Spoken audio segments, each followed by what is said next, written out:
Magic school bus in the Arctic.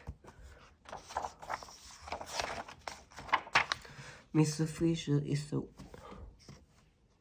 the weirdest teacher in the school. Strange things always seems to happen in her class, but he got to be cold outside. Not even Mr. Fizzle could do anything to you unusual. So, so we, so we thought. It all started in the cafeteria when Arnold ordered a steaming cup of hot cocoa with marshmallow. But by the time he took a first sip, the heat had scared out from the open window. Arnold was left with the yucky old cold coffee. Well, they are the hot girl. Well, they are the hot girl, she asked. That when Mr. Fisher got a snowy sprinkle in her eyes.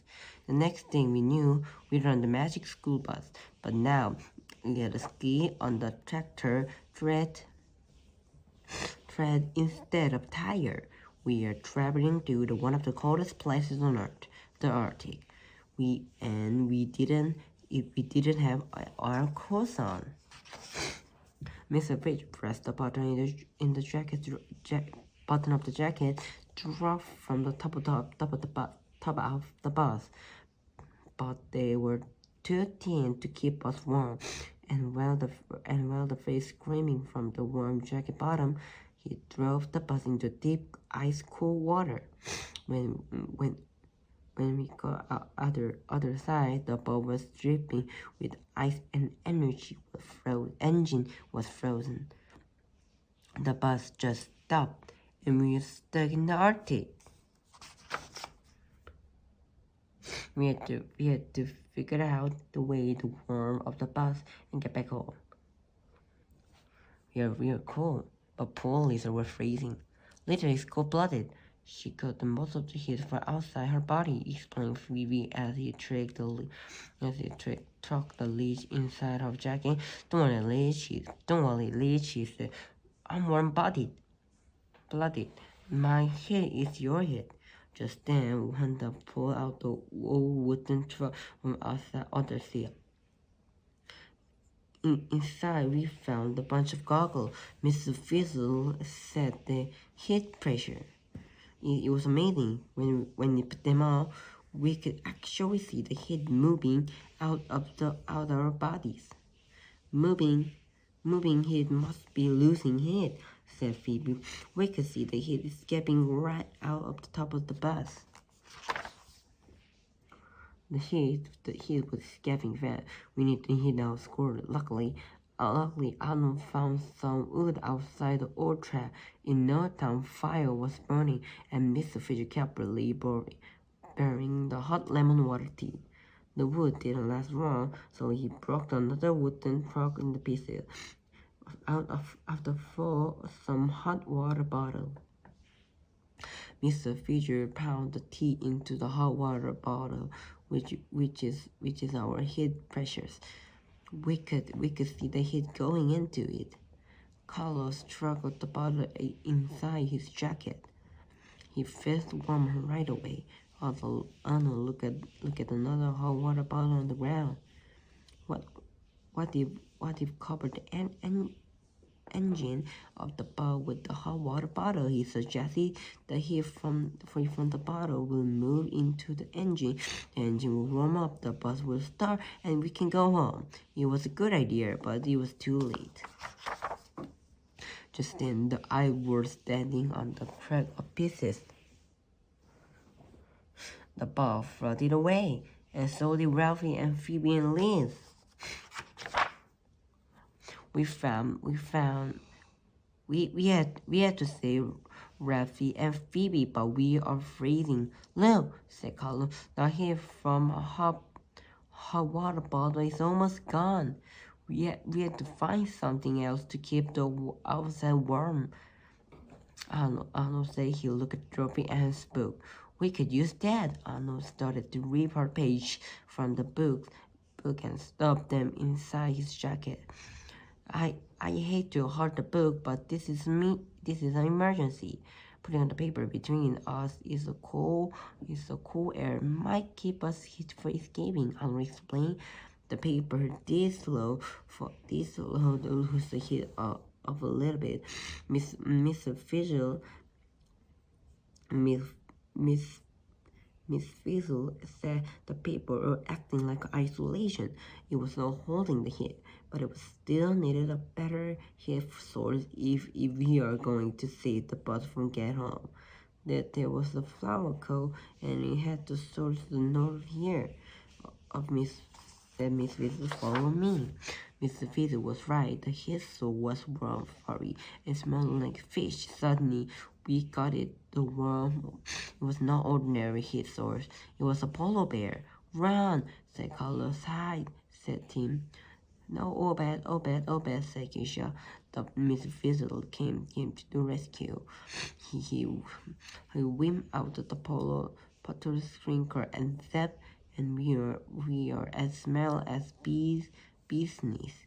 We are wrinkled into a bear fur. We are tiny but warm. We could see the hair from coming upon their body and getting a tap into the tingle fur. The fur cave in the hair. Just like the paper on our jacket keeps our body hair. Suddenly, the polar bear got itchy. We tried to hang on, but we couldn't. It was time to make tracks. Back at the bus, Phoebe and Ralphie were pretty cool. Phoebe searched for the bus for a blanket, but when she reached inside, the blanket was compartmented. She came out with a handful of Globally Bumbler. What kind of blanket is this? Asked Phoebe. It's a fat blanket, said Ralphie, looking through his pressure. But it was sourced to keep our head. Suddenly, the bus tipped dangerously. Ralphie and Phoebe looked out the store, warmers trying to keep out from the ice floe. It is just me, or the we're floating freezing cold water without losing much body heat, Phoebe asked. And they don't have to think fall like polar bears. I bet all the Barber is the body's trips. They are hit just like the fat our hand. Ralphie said, if it's good enough for worries, it is good enough for us, said Phoebe. Then she Ralphie covered themselves from head to toe. Good girl before. But Ralphie and Phoebe weren't out of the cold water yet. I thought they were.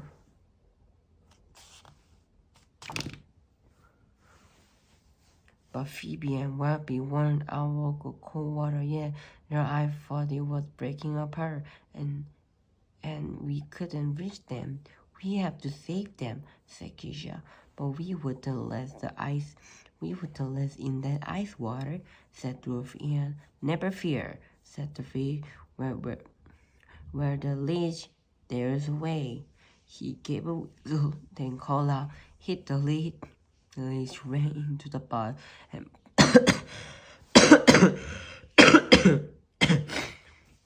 and pulled the lever, the dashboard. Suddenly, rippled the bus opened and something came flying across the water right at us. We swam for the bus. We felt one bubble shoot. We are back together, but we still have to find away the worm of the bus so we can get back home. We tired and exhausting. The heat was escaping from our body, melt from the fat warmer of the bus, and we for a while. Then the heat escaped out of the bus. We need something to trap the heat, keep it inside, I almost said.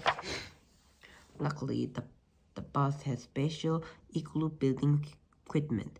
We built the igloo around the bus, and Travis gave him the hint. Mr. Weasel explained that the snow on the igloo can trap heat because the snow is filled the tiny air pocket. The heat moves into their air pockets and gas buckets. As soon as the igloo was built, we went back to exercising. It was a big workout. The heap of the bodies was kept inside the igloo, so the bus started to rumble. Before you could say jumping jack, the engine was ready to go, and we put the bubbler in to the road. You're just in time, Mr. Fisher turned into the bus helicopter, and we got us out of there just before the I-40 broke into tiny pieces.